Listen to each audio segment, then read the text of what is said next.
Assalamualaikum warahmatullahi wabarakatuh. Alhamdulillahi rabbil alamin. Wassalatu wassalamu ala asyrafil anbiya wal mursalin wa ala alihi wa ashabihi wa man tabi'ahum bi ihsanin ila yaumiddin. Amma ba'd. Apa khabar tuan-tuan, puan-puan yang dirahmati Allah Subhanahu wa taala? Hari ini bersama-sama dengan saya Muhammad Harfiz bin Hamzah, kita bersiaran untuk melihat dua surah pada hari ini dalam juzuk Amma, iaitulah surah Abasa dan juga surah At-Takwir.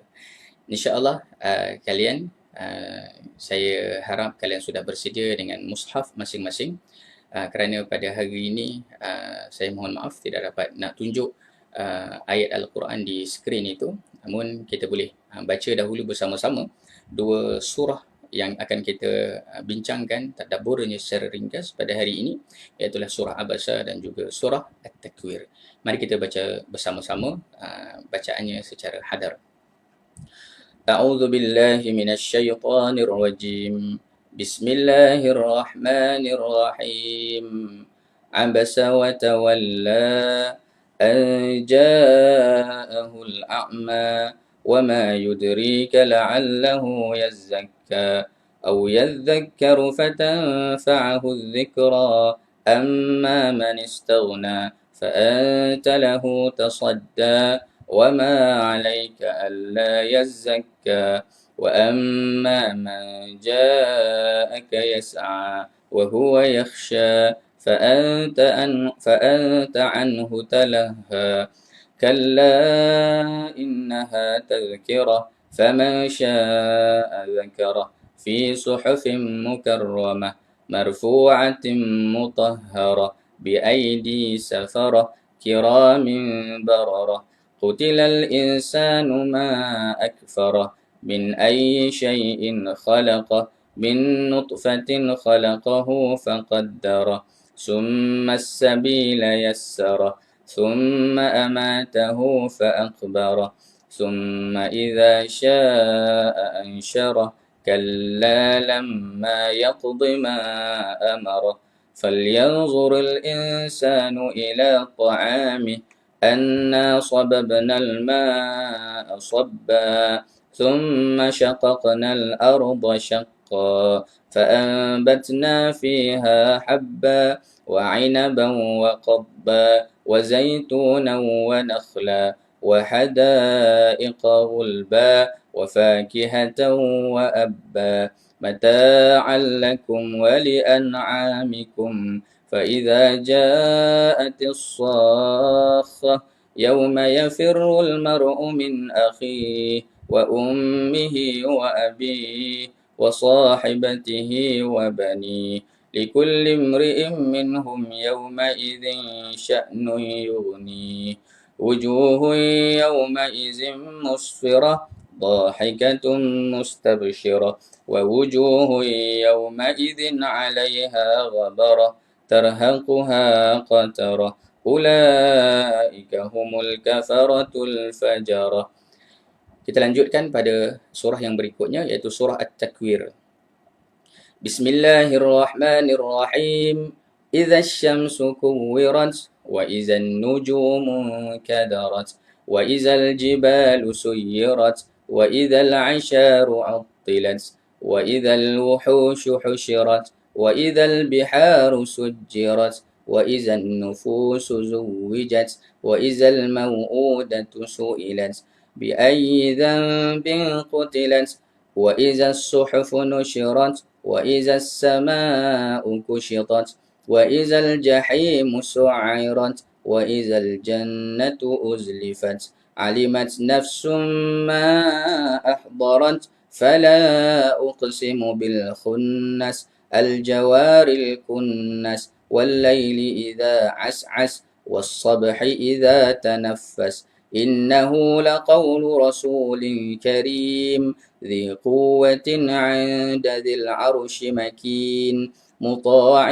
ثم أمين وما صاحبكم بمجنون ولقد رآه بالأفق المبين وما هو على الغيب بضنين وما هو بقول شيطان رجيم فأين تذهبون إن هو إلا ذكر للعالمين لمن شاء منكم أن يستقيم وما تشاءون إلا أن يشاء الله رب العالمين صدق الله العظيم. Alhamdulillah, kita membaca dahulu dua surah ini, iaitu surah Abasa dan juga surah At-Takwir. Kalau kalian lihat nanti dalam mat jaiz dan juga mat wajib, saya baca dengan bacaan 2 harakat. Nanti perhalusi lagi lah dalam bab tajwid itu, tapi kita nak pergi kepada perbincangan lanjut kita pada hari ini, iaitulah yang terkait dengan Allahumma salli ala Muhammad, berkaitan dengan surah Abasa dan juga surah At-Takwir. Baik, secara ringkasnya bila kita bercakap tentang surah Abasa, ia bercakap tentang sebahagian daripada peringatan ada orang yang berjuang di jalan Allah, ada beberapa peringatan dan juga terkait dengan peringatan tentang status. So, bila kita bercakap tentang peringatan yang begini, mari kita pergi kepada surah Abasa. Surah Abasa, kalau kita lihat 42 ayat itu, ada 4 bahagian yang boleh kita ambil pelajaran bersama-sama. Iaitu yang pertama, pada ayat 1 hingga ayat 10, bercakap tentang kesetaraan dalam Islam. Dan kemudian pada ayat 11 hingga 23, Al-Quran sebagai nasihat, peringatan dan nikmat Allah dalam diri manusia, iaitu pada ayat 11 hingga 23. Kemudian dibicarakan tentang nikmat-nikmat Allah yang diperlukan oleh manusia pada ayat ke-24 hingga 32. Dan kemudian dibicarakan tentang situasi hari kiamat. Mari kita pergi kepada perbincangan ayat-ayat yang ada dalam surah Abasa. Kalian akan rasa betapa, ya Allah, bila surah-surah Abasa dan juga surah At-Takwir, dia masih lagi memberi peringatan tentang hari kiamat. Kita kena ingat, bila sesuatu perkara itu diulang-ulang berkali-kali, ia seakan-akan memberi gambaran bahawa tentang pentingnya perkara itu untuk diberikan perhatian. Maka sekali lagi kita memberi perhatian tentang hari kiamat, insya-Allah. Dan surah ini bermula, A'udzubillahi minasyaitonirrajim. Abasa wa tawalla an ja'ahul a'ma wa ma yudrika la'allahu yazzakka aw yadhakkaru fatanfa'ahu zikra. Dia Muhammad bermuka masam dan berpaling kerana telah datang seorang buta kepadanya. Tahukah kamu barangkali ia ingin membersihkan dirinya atau dia ingin mendapat pelajaran, lalu pelajaran itu memberi manfaat kepadanya. Abasa wa tawalla, kalau kita tengok kepada kalimah abasa itu, abasa maksudnya berkerut dahi, dan kerutan dahi itu bukanlah kerutan yang banyak, dia kerutan yang amat minima kalau sebut tentang abasa. Dan kerutan itu kepada siapa? Abdullah ibn Makhtum. Beliau seorang yang buta. Kan? Kalau kita bercakap tentang kita mengerutkan dahi yang sedikit kepada orang yang buta, orang tu terasa ke? Kan? Kalau nak diikutkan secara logiknya. Namun begitu, surah ini memberikan peringatan kepada kita sebenarnya agar bila kita berhadapan kepada mad'u yang pelbagai, ada mad'u kita yang kedudukannya lebih tinggi, ada mad'u ni maksudnya sasaran dakwah kita yang kedudukannya lebih rendah. Jadi jangan sampai kita membezakan layanan perasaan kita kepada orang-orang tertentu. Itu peringatan untuk kita ambil bersama-sama, kerana ia jauh lebih penting untuk kita ambil peringatan itu agar kita tidak melakukan hal yang tidak sepatutnya dalam dakwah ini. Dan dalam surah ini diajarkan kepada kita bagaimana untuk memberikan keutamaan di dalam dakwah ini. Amma man istaghna fa anta lahu tasadda wa ma 'alayka alla yazzakka wa amma man ja'aka yas'a wa huwa yakhsha fa anta anhu talaha. Adapun orang-orang yang merasa dirinya serba cukup, maka kamu melayaninya padahal tidak ada celaan atasmu kalau dia tidak membersihkan diri. Dan adapun yang datang kepadamu dengan bersegera, sedang ia takut kepada Allah, maka kamu mengabaikannya. Uh, ini bercakap tentang kalau kita nak lihat daripada perspektif bagaimana kita melayani setiap orang dalam dakwah ini. Ketika mana adanya kita berhadapan dengan orang yang ada status yang tinggi dengan orang yang biasa. Tapi dalam keadaan ini, siapakah yang kita nak berikan perhatian?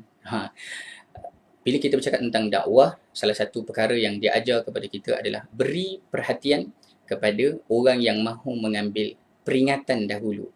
Sebab itu, tidaklah salah kalau kita nak mendahulukan orang macam tu kerana ia adalah petunjuk daripada surah ini. Dia mengajar kita tentang keutamaan dalam kita berdakwah, terutamanya bila melibatkan status itu.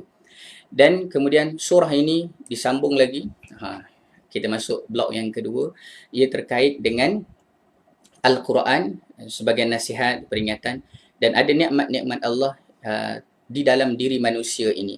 Mari kita lihat pada ayat-ayat yang seterusnya. Kalla innaha tadhkirah faman syaa'a dzakara fi suhufin mukarramah marfu'atin mutahharah bi aidi safarah kiramin bararah. Sebab itu kita nak pegang sangat-sangat kemuliaan itu sentiasa ada bersama dengan orang-orang yang dengannya Al-Quran. Sebab itu siapa yang mahu mendapatkan kemuliaan dengan Al-Quran, maka bersegeralah kita melayani orang-orang yang begini. Bahkan kalau ada orang yang masih belum lagi untuk mendapat kemuliaan bersama dengan Al-Quran, kita kena berusaha dengan lebih kuatlah untuk memastikan lebih ramai orang mendapat mesej daripada ayat-ayat Allah Subhanahu Wa Taala. Baik, kerana kita tahu Al-Quran ini adalah satu wahyu yang diturunkan daripada malaikat yang mulia, Jibril, kepada manusia yang paling mulia, Nabi SAW. Dan inilah kalamullah yang dibaca mendapat pahala. Sudah pasti kita mahu mendapatkan kemuliaan daripada wahyu ini. Dan jangan sampai kita lari daripada keutamaan wahyu ini. Sebab itu diajarkan lagi kepada kita. Jom kita perhatikan lagi surah ini agar bagaimana orang yang mahu memerhatikan, kita perhatikan bermula daripada diri kita dahulu, daripada mana kita berasal. Min nutfatin khalaqahu faqaddara. Kalau kita rasa kita nak bangga sangat dengan kedudukan, dengan darjat dan sebagainya, ketahuilah bahawa sebenarnya yang kita nak banggakan itu, kita daripada asal muasal yang sama. Kita daripada setitis air mani. Maka tak perlulah nak bangga-bangga sangat daripada mana kita berasal. Dan kemudian kita lanjutkan pada ayat-ayat yang berikutnya. Tadi kita memerhatikan tentang asal muasal kita. Sekarang kita nak memerhatikan tentang nikmat-nikmat yang diperlukan oleh manusia. Siapa manusia? Kitalah manusia kan. Bila kita tentang manusia, Allah Subhanahu Wa Taala menyatakan dalam surah ini ayat ke-24 hingga ayat yang ke-26, "Falyanzur al-insanu ila ta'amih anna sababna al-ma'a sabba thumma syaqqaqna al-arda syaqqa." Maka hendaklah manusia itu memperhatikan makanannya. Sesungguhnya kami benar-benar telah mencurahkan air dari langit, kemudian kami telah belah bumi dengan sebaik-baiknya. Tadi kita perhatikan asal muasal kita. Sekarang kita perhatikan tentang apa yang Allah sudah berikan, makanan yang ada pada kita. Kan hari ini kita bercakap tentang orang dah mula ada khauf, kan, takut dengan COVID-19. Dan selepas COVID-19, what's next? وَلَنَبْلُوَنَّكُمْ بِشَيْءٍ مِنَ الْخَوْفِ وَالْجُوعِ. Kita dah mula takut dengan ekonomi. وَنَقْصٍ مِنَ الْأَمْوَالِ وَالْأَنْفُسِ وَالثَّمَرَاتِ. Kita dah mula takut dengan perkara-perkara begitu. Kamu perhatikanlah dahulu selama ini makanan yang kamu makan, siapa yang berikan? Bahkan ada orang yang dia tanam pokok cili, dan dia jaga dan dia beri baja, akhirnya tak menumbuhkan hasil yang sepatutnya, yang diharapkan. Tapi ada orang yang dia tanam cili tapi tidaklah jaga sangat, dia jaga juga tapi dalam keadaan yang biasa sahaja, tapi buahnya membuahkan hasil yang luar biasa. Seakan-akan nak beri gambaran kepada kita dalam surah ini, kamu perhatikan asal muasal kamu. Kamu perhatikan tentang nikmat-nikmat yang aku sudah berikan di atas muka bumi ini, antaranya yang terkait dengan makanan. Dan kemudian kita masuk kepada bila kita sudah perhatikan semua itu, maka kita perhatikanlah tentang hal ini, iaitu situasi hari kiamat. Allahu Akbar. Maka perhatikanlah arah tuju kita masing-masing. Faiza ja'atis sakhah yauma yafirrul mar'u min akhihi wa ummihi wa abihi wa sahibatihi wa bani likulli imri'in minhum yauma idzin sya'nu yughni. Sebab itu mari kita ambil peringatan itu dari awal lagi di dunia ini, supaya bila kita sampai ke hari sakhah, yang berlakunya tiupan yang memekakkan itu, kita tak naklah berada dalam situasi itu.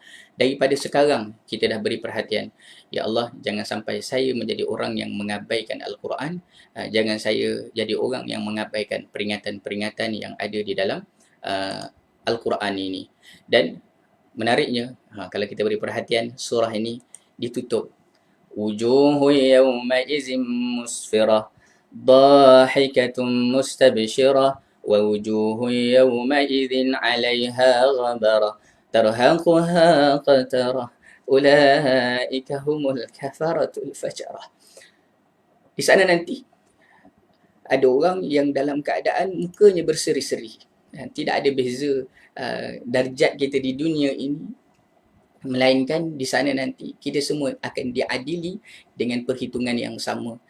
Di awal kita sudah melihat jangan membezakan status, dan ingatlah ketika mana kita kembali berhadapan dengan Allah Subhanahu Wa Taala, status-status yang ada itu tidaklah memberi banyak gunanya kepada kita, melainkan inna akramakum indallahi atqakum, dan antara tanda-tanda orang yang bertakwa adalah orang yang selalu mengambil peringatan daripada Al-Quran ini. Alhamdulillah, mari kita lanjutkan pada surah yang berikutnya, iaitu surah At-Takwir. Surah At-Takwir daripada kata dasarnya kawara, maksudnya menggulung. Bila bercakap tentang menggulung, mari kita lihat ayat-ayat yang terdapat dalam surah ini. Minimal ada dua bahagian yang boleh kita beri perhatian, iaitu pada bahagian awal ayat 1 hingga 14 menceritakan tentang keadaan hari kiamat dan huru-haranya, dan kemudian adanya sumpah-sumpah untuk menetapkan kebenaran wahyu Al-Quran dan kenabian Rasulullah sallallahu alaihi wasallam. Allah Subhanahu Wa Taala nyatakan, A'udzubillahi minasyaitonir rajim. Idza syamsu kuwirat wa idzan nujumu kadarat wa idzal jibalu suyirat. Apabila syamsu kuwirat, bayangkan kuwirat ini, kalau serban yang dipakai digulung-gulung, kertas itu digulung-gulung, dilipat-lipat, baju digulung-gulung, dilipat-lipat. Satu masa nanti matahari digulung-gulung, dilipat-lipat. Kalian boleh bayangkan, kalau matahari digulung, dilipat, itu petanda kehancuran alam ini. Dan bila hancur alam semesta ini, inilah antara detik-detik cemas yang Allah mahu beritahu kepada kita betapa dahsyatnya hari kiamat nanti. Sebab itu Nabi sebut, sekiranya kalian mahu melihat tentang hari-hari kiamat, maka bacalah. Salah satunya adalah surah At-Takwir ini. Allahu Akbar. Bila kita baca surah ini, kita akan rasa, ya Allah, kita tak mahu hidup harapnya pada masa ini. Dan kita lihat pada ayat yang berikutnya, wa izal 'asyaru 'uttilat wa izal wuhushu husyirat wa izal biharu sujjirat. Bagaimana unta, ini keadaan chaos, huru-haranya. Unta digambarkan sebagai binatang yang sayang sangat dengan anak. Pada masa ini unta pun tinggalkan anak-anaknya. Wa izal wuhushu husyirat. Binatang liar biasanya dia ada di tempat-tempat yang tertentu. Dia ada habitat dia tersendiri. Tetapi pada satu masa nanti, binatang liar ini juga akan keluar daripada habitat mereka. Mereka akan berkumpul di tempat yang kita tak pasti di mana, tapi bercakap tentang apabila binatang-binatang liar juga dikumpulkan, dan apabila lautan dijadikan meluap, itulah tanda-tanda kehancuran dunia ini. Kalian, ini hancur dunia. Dalam keadaan sekarang, dunia belum hancur lagi. Kita kena duduk dekat rumah. Itu pun kita dah chaos. Itu pun kita dah gelabah. Kita dah rasa huru-hara. Bayangkan kalau keadaan ini berlaku, walaiyazubillah, kita adalah hidup pada zaman ini. Kerana mungkin kalau saya tidak mampu untuk hidup dalam keadaan menghadapi keadaan dunia yang begini. Allahu Akbar. Namun begitu kena ingat pada ayat-ayat yang berikutnya Allah beri peringatan kepada kita. Wa izan nufusu zuwijat wa izal mau'udatu su'ilat. Pada masa inilah nanti semua roh akan dipertemukan, akan dibangkitkan. Dan ketika mana kita dibangkitkan, hey, kamu kena ingat. Dia seakan-akan beri gambaran macam ni. Dulu dekat dunia ada orang yang berlaku zalim. Dia berlaku zalim terhadap anak-anak perempuan, bayi perempuan. Bayi perempuan yang dizalimi, boleh cakap apa? Tak boleh cakap apa dekat dunia ini. Tapi ingat, dekat akhirat nanti, bayi perempuan yang dulu tak boleh bercakap, akan diberikan mikrofon. Nah, kau cakap balik. Apa yang kau telah dizalimi oleh orang yang menzalimi engkau dulu. Allahu Akbar. Beri peringatan. Hari kiamat adalah satu hari yang pasti. Dan di sana nanti, orang yang paling lemah, yang pernah dizalimi, juga akan diberikan peluang untuk membela dirinya. Dan kalau kita berlaku zalim di atas muka bumi ini, wal'ayazubillah, harapnya kita taklah tergolong dalam kalangan orang yang zalim itu. Kerana kalau kita buat juga perkara tersebut, jangan sampai di sana nanti. Wa izal suhufu nushirat, wa izal sama'u kushitat, wa izal jahimu su'irat, wa izal jannatu uzlifat, alimat nafsum ma ahdarat. Alimat nafsu ma ahdarat. Maka tiap-tiap jiwa akan mengetahui apa yang telah dikerjakannya. Baru aku tahu. Oh, baru aku sedar. Oh, baru. Hadirin yang dirahmati Allah Subhanahu Wa Taala, betapa ramai manusia yang nanti dalam keadaan mereka berada pada hari Yaumut Taghabun. Taghabun ni apa? Hari yang perniagaan rugi. Bayangkan kita beli stok, kemudian kita nak jual, kita tak boleh jual dengan stok kita tu pada harga modal, bahkan tak boleh pula nak jual pada harga yang boleh menguntungkan. Taghabun, kita kena jual pada harga yang akan merugikan kita. Itulah jual beli yang mungkin berlaku pada hari akhirat nanti kepada orang yang tak mahu memerhatikan tentang surah-surah yang ada di dalam Al-Quran ini. Jadi macam mana kita nak jadi orang yang benar-benar memberi perhatian? Sebab itu surah ini kita masuk pada blok yang kedua, bahagian yang kedua. Ada sumpah menetapkan kebenaran wahyu Al-Quran dan kenabian Nabi sallallahu alaihi wasallam. فلا أقسم بالخنس الجوار الكنس والليل إذا عسعس والصبح إذا تنفس. Ada sumpah demi sumpah, sumpah demi sumpah. Kalau saya manusia biasa, kan, bercakap sesuatu, sumpah tuan-tuan, perkara ni, maksudnya saya nak menggambarkan bahawa perkara ini amat serius, jangan main-main. Tapi ini bukan sumpah daripada manusia. Kita melihat tentang sumpah daripada Allah Subhanahu Wa Taala demi bintang-bintang yang terbenam beredar, demi malam yang meninggalkan gelapnya, demi subuh apabila fajarnya mulai menyingsing. Itu semua menggambarkan tentang waktu-waktu penting. Dan kalau kita beri perhatian terhadap sumpah ini, ada apa selepas sumpah ini? Oh, rupa-rupanya selepas sumpah ini didatangkan kepada kita tentang peringatan bahawa adanya wahyu Al-Quran. Yang kedua, peringatan bahawa adanya kedatangan seorang Rasulullah sallallahu alaihi wasallam, manusia yang seharusnya dijadikan panduan dalam kehidupan kita. Hadirin yang dirahmati Allah Subhanahu Wa Taala, bahagian ini amat penting untuk kita berikan perhatian. Setelah kita tahu di awal tadi huru-haranya hari akhirat, hari kiamat, dan kita tahu di sana nanti semua orang akan diperhitungkan. Tapi macam mana untuk menjadikan kita ini orang yang selamat? Maka nak jadi orang yang selamat, kita kena sungguh-sungguh dalam memegang hal ini. Di hujung-hujung surah ini memberikan gambaran kepada kita. A'udzubillahi minasyaitanirrajim. In huwa illa dzikrul lil alamin.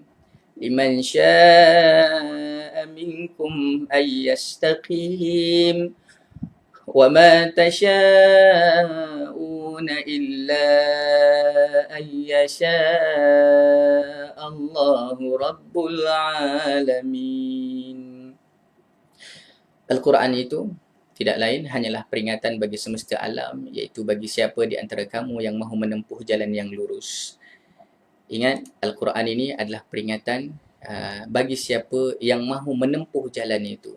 Ya Allah, jangan jadikan kami terkeluar daripada jalan ini, kerana tidak sedikit orang yang sudah berada di atas jalan ini, tapi mereka mengambil sambil lewa, lalu mereka terkeluar kembali daripada jalan ini, kerana keberadaan kita di atas jalan ini juga dengan kehendak Allah Subhanahu Wa Taala. Jadi mudah-mudahan kita tahu akan huru-haranya hari kiamat digambarkan dalam surah Abasa, digambarkan dalam surah Takwir, dan seakan-akan sekali lagi memberi gambaran kepada kita, kamu kalau nak selamat di sana, pegang sungguh-sungguh kepada Al-Quran.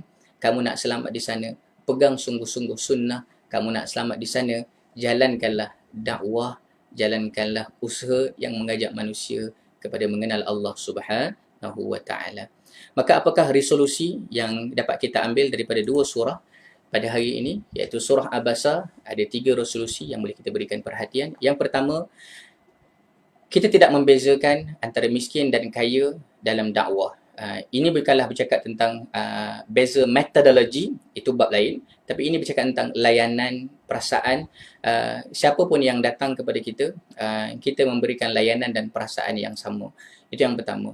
Yang kedua, semua manusia melakukan kekurangan pada hak Allah, itu dinyatakan pada ayat yang ke-23, kecuali sedikit. Ia menggambarkan betapa, hey, kamu ni banyak sangat buat perkara-perkara yang melanggar ataupun mengurangkan hak Allah. Jadi ini peringatan kepada kita untuk selalu memberi perhatian agar kita tidak berulang kali melakukan perkara yang boleh mengurangkan hak Allah. Maka apakah jalannya? Salah satunya adalah dengan kita selalu beri perhatian, fikirkan, ambil pelajaran daripada makanan yang ada di sisi kita sekarang ini. Itu dalam ayat ke-24 hingga ayat yang ke-26. Dan kemudian kita lanjutkan kepada surah At-Takwir. Apakah resolusi yang boleh kita ambil daripada surah ini? Yang pertama, di awal-awal lagi sudah memberikan peringatan kepada kita tentang kuwirat. Idza syamsu kuwirat, ia seakan-akan beri peringatan kepada kita. At-Takwir, huru-hara itu adalah untuk menumbuhkan rasa takut, dan ketakutan itu bukanlah menyebabkan kita nanti terperuk di bawah katil. Tak. Ia adalah semakin menyebabkan kita bersiap untuk terus berjaya, untuk terus mencari keamanan dan keselamatan di akhirat kelak. Apatah lagi dalam keadaan awal-awal berlakunya hari kiamat itu sudah mengguncang jiwa, apatah lagi nanti berada di padang mahsyar. Allahu Akbar. Berlaku adillah, jauhilah kezaliman. Itu pada ayat yang ke-8 kita boleh ambil pelajaran. Jangan sampai nanti ada orang yang dizalimi, dia beri mikrofon, rupanya yang menzalimi itu adalah kita.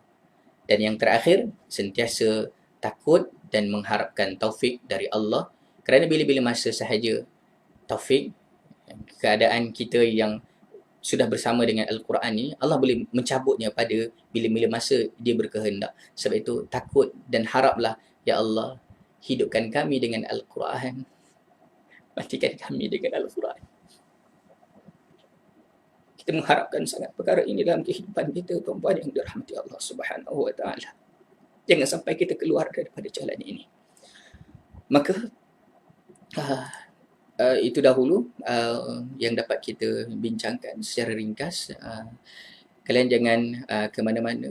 InsyaAllah pada jam 12 nanti bersama dengan Tuan Fazrul Ismail dan juga Ustaz Tirmizi, Malaysia Quran Time, setiap hari bermula semalam sehinggalah 14 April.